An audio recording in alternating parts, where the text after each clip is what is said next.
But Secret Invasion's gonna. Oh man, who knows what that'll bring? Who do you? Okay, let's just peek into that real Okay. quick. Secret Invasion's coming up, guys. It's a series that if you guys actually it was in the comic book wise, it was after Civil War, and I remember when it came out, you and me were like constantly like, "Holy shit, the Skrulls are Yeah. crazy." Um, Yeah. of the current MCU, who can you see actually being a Skrull? Because that was kind of the big thing. You couldn't trust Okay. anybody. So if I had to pick someone right now, Yeah, that's a Skrull in my head. Okay. Oh shit, somebody man. who's not Because I get acting right. You know, something's yeah, up. yeah. Son of a bitch, that's tough. Ooh, I just thought of one. I'm gonna pick what's Doctor Strange's friend? It can't be Wong, or was it It's Wong? Wong. Is it Wong? I'm looking it up. Well, I'm going with him. I was just talking to him about somebody. Because Yeah, it's Wong. wonder if he was, like he's playing that friend, but at the same time he's got a goal in the back of his head that he's got to do. I'm saying. Yeah, I could see something like that. That would be cool. And he's been in like every MCU movie lately, so Yeah. that's what a Skrull would do is like get involved. What if this I just thought about this, I swear, this isn't pre-planned. What if Rhodey is a Skrull and he's been a Skrull since the second Iron Man movie, which explains why it was recasted to Don Cheadle. Because it's not quite right. They didn't nail down exactly what War Machine's supposed to look like. So it's actually a Skrull who's not. And then everybody was blind and be like, huh, I didn't realize he looked like that. You did have that car accident a couple weeks ago. Man, did it mess up your face a little bit? And then he's like, oh, let me fix my chin up a little bit. And he's like, it's like Don Cheadle. Yeah. And then we find out that the real Skrull, the guy from Empires, is like in a closet somewhere, like, oh, get me out of here. And he's actually really in the way. Shit, that is funny. Yeah, because I was thinking, if anything, if they did like a real good plot one to bring other characters back, that's when we would see like a Captain America, a Steve Rogers and Tony Stark pop up out of nowhere, and all the other heroes are freaking out. Yeah. And then, that's when, or someone would be like, oh my gosh, I love you, I miss you so much, where you been, kind of thing, whatever.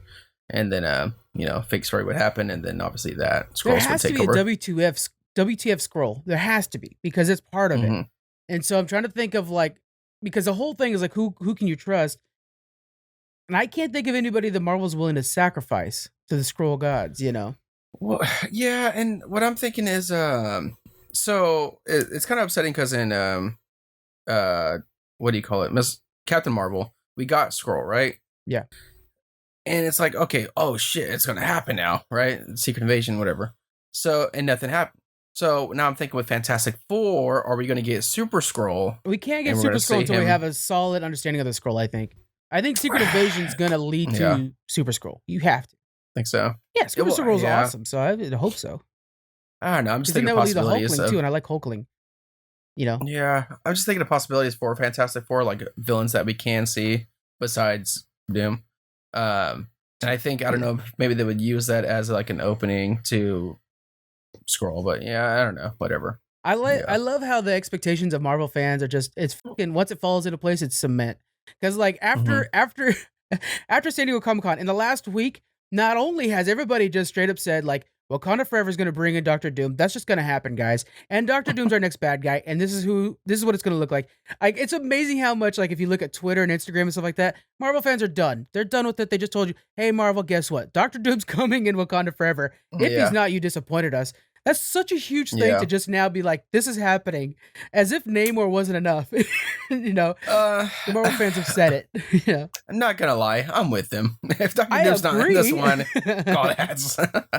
But it's almost to the point where you just got to give titles like they did. So I'm not a huge fan of the Marvel in San Diego Comic-Con because I felt like all we did was get a bunch of titles for something in the future that hasn't even been worked on yet. Okay, cool. Yeah. We got our Wakanda Forever trailer, whatever. But it's like, okay, the lack of everything else was pretty lame. Comic book wise, whatever. I told you how I felt about that one. Yeah. But it's almost where you kind of have to do what they did, but not show trailers now, because it's almost where I kind of had that theory of Doom, but then when you said, well, or I think you did, or no, something I heard of the soldiers. We were texting each other after, because you couldn't show up. You were sick, so we read your texts on the podcast. Yeah. But it was almost like we saw the soldiers, the random soldiers in that movie that wasn't a part of any of the Wakanda or and they Atlantis. Wouldn't be USA. There's no way. You're like, shit. So it's almost like you just can't show anything anymore if you want that surprise. No way. I mean, if it's not us, it's a million other people like us that just dissect the shit out of everything. That will rewatch these trailers, so many times that they're not fun anymore, and we'll find every little clue. That's what it is. Let alone filming. Yeah. I mean, there's people on set filming all the time. I just watched a scene or a clip from the next Walking Dead spinoff with Maggie and Negan, and it was like, oh, okay, so now we know that they're constantly fighting with each other. That was from filming. That show's not coming out for like another year and a half, and yet I already know one of the big things about it, one of the relationship plot points, because somebody happened to catch it on their iPhone, and of course I watched it like crazy. That's crazy. Yeah, you just gave me that information because I didn't realize that. Because all I saw was obviously the stuff that they showed of the 6 episode little miniseries, Terry Crews in it and stuff like that. So I didn't even know about the Maggie and Negan thing. Yeah. Good to know. I love Terry Crews. All right. Let's talk about DC for a sec.